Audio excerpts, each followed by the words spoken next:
dimanche de la parole, la Bible est pleine d'histoires et à travers ces histoires, Dieu nous parle. Aujourd'hui, ce dimanche, il nous est proposé d'entendre l'histoire de Jonas. Je vous la raconte. Qu'est-ce que Dieu veut nous dire à travers cette histoire? La parole de Dieu fut adressée à Jonas, fils d'Amittai.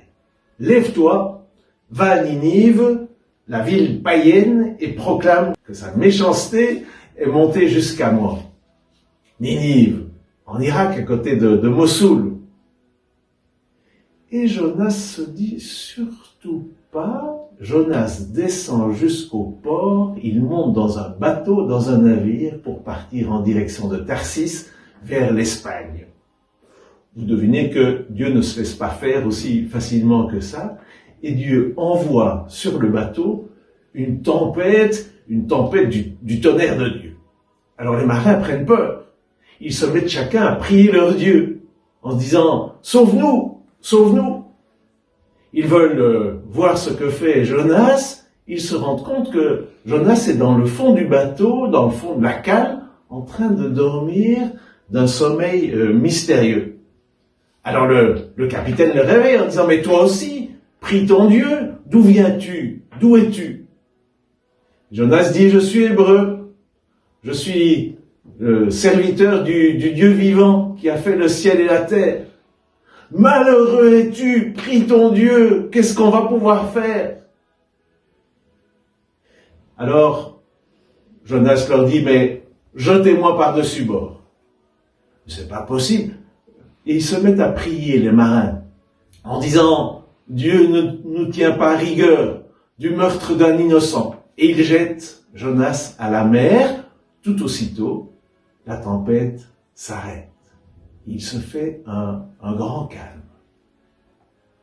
Et voilà que Jonas est englouti dans un poisson, un énorme poisson, une baleine on dit souvent. Et il reste dans le ventre de la baleine 3 jours et 3 nuits.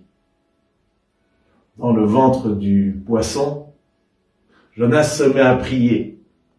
Dans ma détresse, je crie vers le Seigneur. Il me répond. Du ventre des enfers, je l'appelle.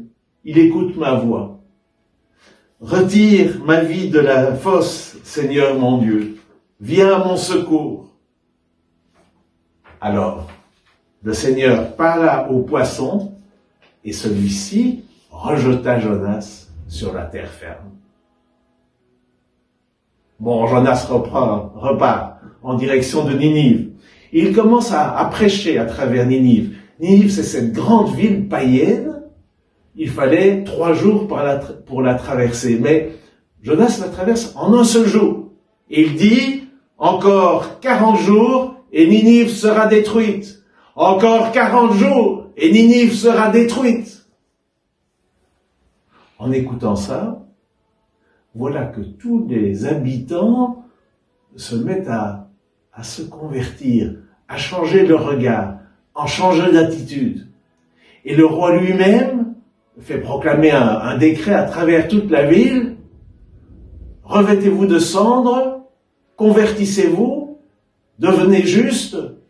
Peut-être que Dieu changera, peut-être que Dieu renoncera au mal qu'il voulait nous faire, au châtiment qu'il voulait nous donner.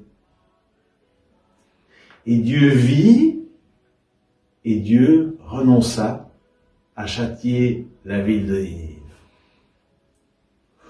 En voyant ça, Jonas se mit en colère.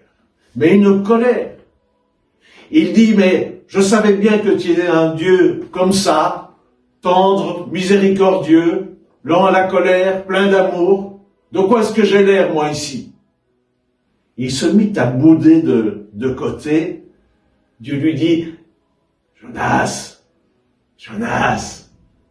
est-ce que tu as vraiment raison de te mettre ainsi en colère? Et Jonas s'était mis sur le côté en haut de la ville, un peu en dehors, dans un coin désertique. Il s'était couché. Et Dieu fit grandir un petit arbuste qui, sous le soleil éclatant, donna de l'ombre à Jonas. Il fit souffler un vent doux Et voilà que Jonas se réjouit, comme il était bien ainsi, à l'ombre, dans la fraîcheur. Le lendemain, à l'aube, Dieu envoya un ver, et l'arbuste se dessécha. Et puis Dieu envoya un vent sec, brûlant, de l'est.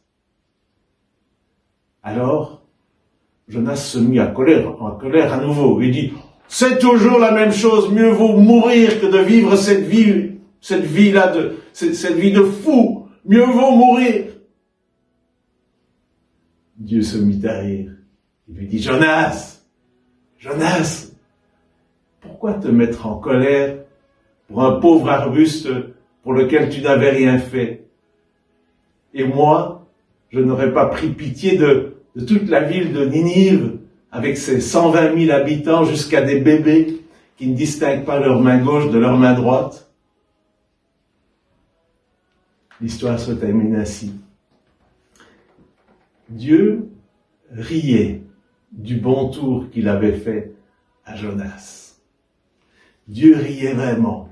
Et il était en joie de voir tous les habitants de Ninive sauvés.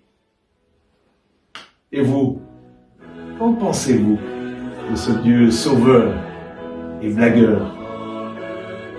Bon dimanche de la parole à tous.